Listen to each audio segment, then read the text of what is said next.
कि बन के गोदन हरी कान्हा चलले जहवा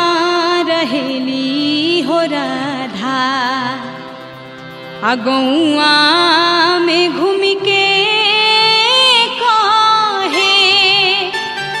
हई नंद के ललनवा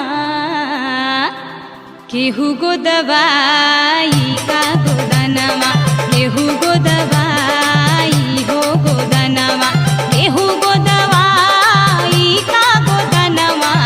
केहू गो दवाई हो गोदनवा केहू गो दवाई हो गोदनवा केहू गो दवाई का गोदनवा केहू गो दवाई हो गोदनवा केहू गो दवाई का गोदनवा केहू गो दवाई का गोदनवा केहू गो दवाई का गोदनवा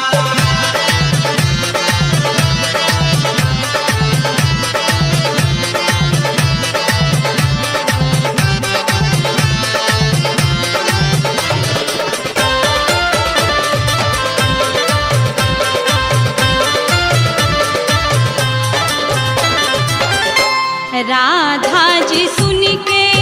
बोली अपनी के बड़िया खोली राधा जी सुन के बोली अपनी के बड़िया खोली अब गोदन हरी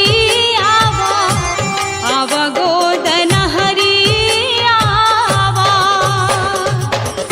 कि आव गोदन हरी आव गोदन हरी आव हमरी हो अंगनवा कि हम गो दवाई हो गोदनवा हम गो दवाई हो गोदनवा हम गो दवाई हो गोदनवा हम गो दवाई हो गोदनवा हम गो दवाई हो गोदनवा कि हम गो दवाई हो गोदनवा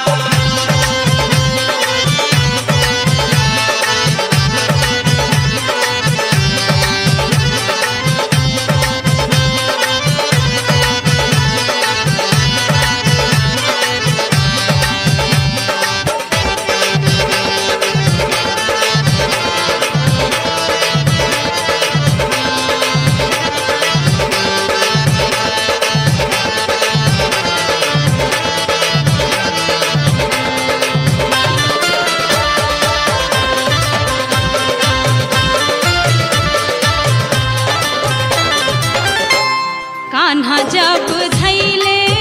हाथ राधिका ठोकेली माथ जैसे ही कृष्ण